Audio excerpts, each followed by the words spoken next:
Hi, it's Paula from Pola Quilting. Welcome back to my channel. Next is always store your rotary cutters close to prevent accidents. Yes, rotary cutters are the best tools to cut your fabric precisely.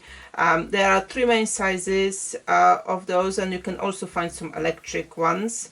I mainly use 45 and 60 millimeter cutters, but you can also find 28 millimeters if you need some more precise work.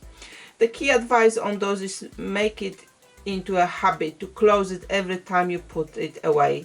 Even if you're just putting it away to move the fabric or the ruler, they are very sharp and it's easy to have an accident. It should be a kind of a muscle memory level of move. Also on the rotary cutter, you will save yourself a lot of frustrations if you change your blades often, more often than you think you need.